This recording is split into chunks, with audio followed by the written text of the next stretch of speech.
साल 1924 में इंग्लैंड से वापस आने के बाद आम्बेडकर ने वकालत और दलितों के उत्थान के लिए काम करना शुरू किया। इसके लिए उन्होंने एक एसोसिएशन बहिष्कृत हितकारिणी सभा की शुरुआत की थी। इसके अध्यक्ष सर चिमनलाल सी तलवाड़ थे और चेयरमैन खुद बी.आर. आम्बेडकर थे। एसोसिएशन का तात्कालिक उद्देश्य शिक्षा का प्रसार करना, आर्थिक स्थिति में सुधार करना और दलितों की समस्याओं को उठाना था। साल 1927 में डॉक्टर आम्बेडकर ने महाड़ सत्याग्रह आंदोलन का नेतृत्व किया और इसके बाद भारत में उन्हें दलितों की आवाज के रूप में पहचान मिली। यह आंदोलन दलितों को सार्वजनिक चावदार तालाब से पानी पीने और इस्तेमाल करने का अधिकार दिलाने के लिए किया गया था। महाड़ पश्चिम महाराष्ट्र के कोंकण क्षेत्र में एक कस्बा है। इस सत्याग्रह से डॉक्टर आम्बेडकर के राजनीतिक करियर की शुरुआत मानी जाती है। लेखक केशव वाघमारे बताते हैं, महाड़ सत्याग्रह में मंच पर मुख्य तस्वीर महात्मा गांधी की थी। बाबा साहेब हिंदू धर्म में एक सुधार लाना चाहते थे और छुआछूत को खत्म करना चाहते थे। इसके लिए वो चाहते थे कि हिंदू धर्म के प्रगतिशील लोग सामने आएं और इस सामाजिक कुरीति को खत्म कर दें।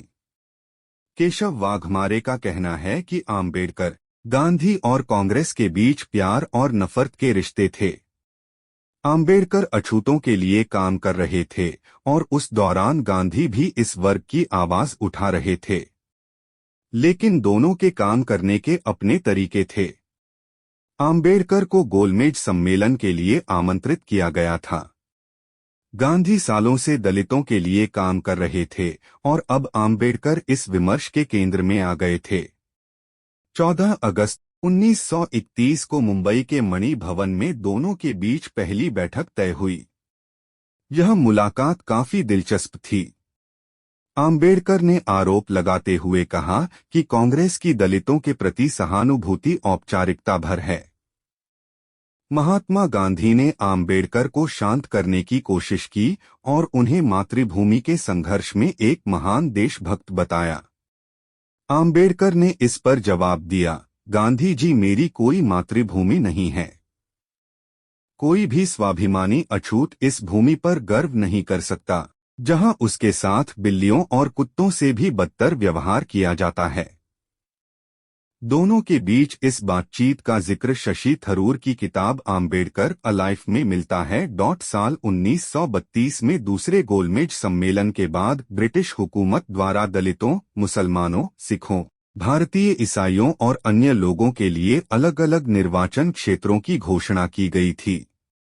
इसके तहत केंद्रीय विधानमंडल में दलितों के लिए 71 सीटें आरक्षित की गई थीं।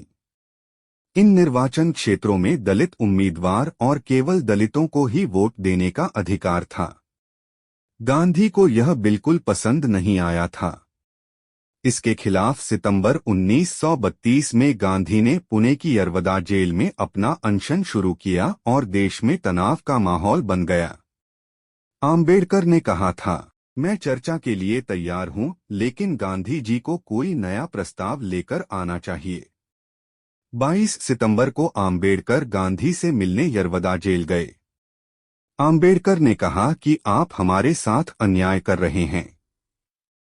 इस पर गांधी ने कहा, आप जो कह रहे हैं मैं उससे सहमत हूं, लेकिन आप चाहते हैं कि मैं जीवित रहूं।